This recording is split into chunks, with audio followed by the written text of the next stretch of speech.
Kejatuhan Xi Jinping, pengunduran diri seorang pengecut dari kekuasaan, keluarga, dan rakyat. Di bawah tekanan politik yang semakin besar, Xi Jinping menyampaikan kritik diri secara publik, langkah yang sangat jarang dilakukan dalam peringatan 120 tahun kelahiran Chen Yun. Hanya 2 hari kemudian, pada tanggal 15 Juni tepat di hari ulang tahunnya ke-72, sebuah surat wasiat tulisan tangan yang diduga milik Xi bocor ke publik. Isinya menunjukkan sosok yang telah kalah dan menyerah. Setelah setahun dipermalukan sebagai pemimpin boneka, ia kini menghadapi kehancuran pribadi dan politik. Seperti yang diramalkan dalam ramalan kuno China Tui Bei itu, awan gelap berkumpul, kematian tidak membutuhkan pedang, rakyat tetap hidup, tetapi satu orang tidak dapat melarikan diri. Xi Jinping tampaknya adalah orang itu, dikutuk, terisolasi, dan sedang menuju penghakiman. Pembawa acara Edward dari kata Wenming menyampaikan analisis mengejutkan berjudul, "Dan begitu saja dia pergi, pengecut Xi Jinping, tidak mampu melindungi tahtanya di atas, tidak mampu melindungi istri dan putrinya di bawah, terputus dari rakyat." Mari kita dalami lebih lanjut. Xi, yang dulu ditakuti karena kekejamannya, menghancurkan lawan politiknya dengan dalih kampanye anti korupsi dan memutus mata pencaharian rakyat. Meskipun banyak pejabat korup, mereka hanyalah produk dari sistem yang rusak. Kampanyenya tidak pernah menyentuh keluarga Jiang Zemin yang terkenal korup, tapi justru mempermalukan Hu Jintao di depan umum dan menghancurkan faksi Liga Pemuda Komunis. Klaim terbaru dari seorang pembelot dengan nama Sandy Lisong, yang mengaku menjadi bagian dari tim yang melaksanakan pembunuhan Li Keqiang, mengungkap rincian mengerikan. Menurutnya, pada bulan Juli tahun 2023, sebuah perintah rahasia tingkat tinggi dari Beijing memerintahkan penghilangan fisik Li Keqiang untuk melenyapkan ancaman di masa depan. Tim beranggotakan 6 orang dibentuk di bawah operasi King He 74, juga dikenal sebagai proyek 23107. Alasannya, Li masih memiliki pengaruh politik, menjalin hubungan dengan para pemimpin senior, dan diduga memimpin gerakan "Si turun, Li naik" menjelang Kongres Partai ke-20. Xi dikabarkan menganggapnya sebagai musuh bebuyutan. Tim eksekusi menggunakan zat dengan nama Sandi Kardiodisruptor, yang dimasukkan ke air minum Li sebelum berenang. Zat itu memicu kerusakan jantung permanen yang tampak seperti serangan jantung. Setelah perawatan darurat yang direkayasa, Li dibawa ke rumah sakit Suguang di Pudong, tempat ia akhirnya meninggal.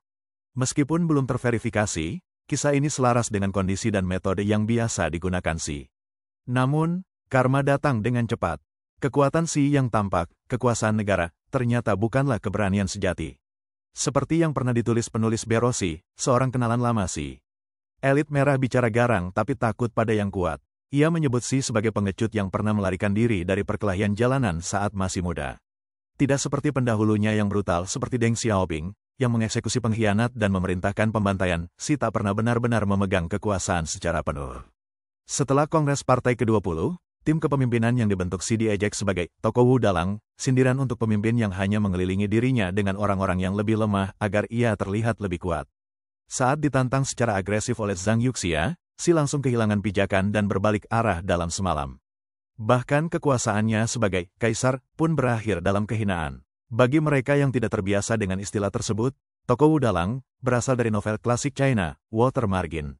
Wu Dalang digambarkan sebagai pria pendek, lemah dan tidak mengesankan. Ungkapan Wu Dalang membuka tuk menyiratkan bahwa pemiliknya sengaja memperkerjakan orang yang bahkan lebih pendek atau lebih lemah darinya untuk membuat dirinya tampak lebih tinggi, lebih kuat, atau lebih cakap sebagai perbandingan.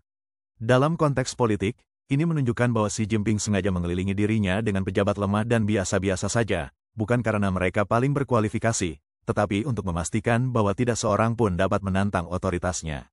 Dengan melemahnya otoritas politiknya, perlindungan pribadi Xi pun runtuh. Tim keamanannya telah diganti, staf medisnya dikurangi, dan tim khusus pendamping Peng Liyuan diberhentikan. Rumor di Beijing menunjukkan penggantian tim penuh untuk Xi, Cai Qi, dan Li Qiang dengan implikasi yang tidak pasti. Dalam penampilan publik baru-baru ini, Xi tampak lelah, rambutnya memutih, wajahnya pucat, dan tampak tertekan. Cangkir minumnya yang biasa sudah tidak ada lagi, hanya botol air plastik yang ada di hadapannya. Berjuang melawan penyakit kronis, bahkan tanpa diracuni pun, penderitaannya jelas terlihat. Pada tanggal 13 Juni ia dipaksa menghadiri peringatan Chen Yun oleh para sesepuh partai, dan hanya bisa membaca naskah. Ia memuji prinsip Chen tentang pengangkatan berdasarkan prestasi dan kepemimpinan kolektif, yang justru bertentangan dengan pemerintahannya yang otokratis. Ia bahkan membacakan panduan yang menentang kediktatoran pribadi dan mendukung demokrasi internal, hal yang tak terpikirkan di masa kepemimpinannya. Pidato tersebut jelas ditulis oleh pemegang kekuasaan saat ini di dalam tubuh PKC, bukan oleh Xi sendiri. Untuk menjaga sisa kendali, Xi disebut telah menjauhkan diri dari istrinya, Peng Liyuan. Surat wasiatnya diduga berisi instruksi agar Peng dan putrinya, Xi Mingzi, segera meninggalkan Beijing setelah kematiannya dan menetap di Shenzhen bersama neneknya. Peng harus mengundurkan diri dari semua peran publik dan menjauh dari sorotan.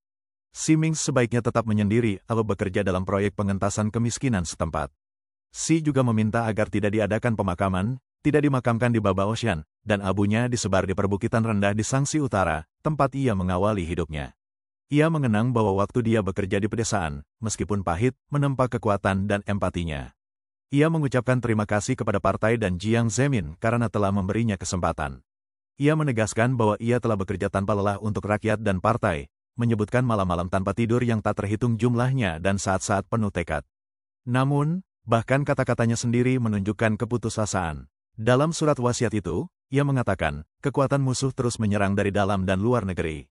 Nada perlawanan itu terdengar hampa, dikhianati dari dalam, dibenci oleh rakyat, dan menghadapi sistem politik yang runtuh, komentator media sosial Lao Dang menulis. Di balik sentimentalitas itu, ada pria yang terpojok, lelah, putus asa, dan hancur. Surat wasiat itu lebih terasa seperti monolog terakhir seorang kaisar jatuh yang didorong turun dari panggung. Pada hari ulang tahunnya, tanggal 15 Juni rakyat menyampaikan pesan mereka sendiri. Lebih dari 550 pemohon dari Provinsi Shaanxi, kampung halaman Xi, mengirim permohonan bersama kepada Hu Jintao dan Wang Yang. Surat yang beredar luas secara online itu menuduh pihak berwenang telah mengabaikan kasus-kasus ketidakadilan selama lebih dari 1 dekade. Janji Xi untuk menegakkan keadilan justru berujung pada penyalahgunaan kekuasaan dan penutupan kasus.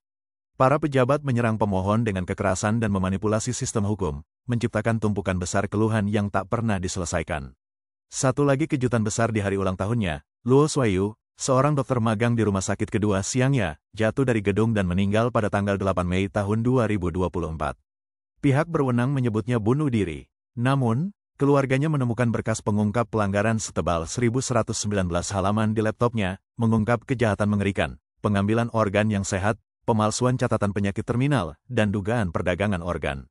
Kasus ini mungkin membuka jaringan pengambilan organ yang luas dan sistematis.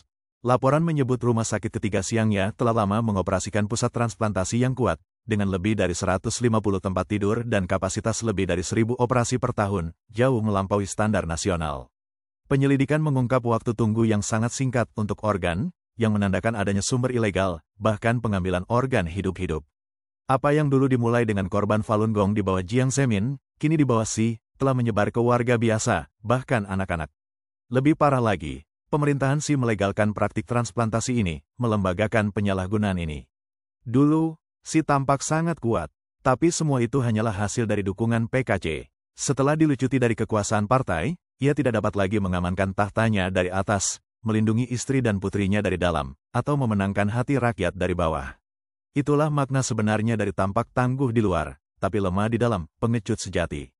Di bawah pengaruh racun ateisme dan teori evolusi rezim komunis yang tidak bertuhan, Xi gagal menghormati langit dan bumi, gagal menumbuhkan kebajikan dan belas kasih. Akibatnya, ia tumbuh hanya dalam naluri seperti hewan, egois, dan bermoral rendah, tanpa pertumbuhan spiritual atau kebijaksanaan. Tanpa kebijaksanaan, energi dan wibawanya melemah, membuatnya tidak mampu mengalahkan musuh-musuhnya. Inilah akar dari kepengecutan Xi Jinping dan sisi paling tragis dari kejatuhannya.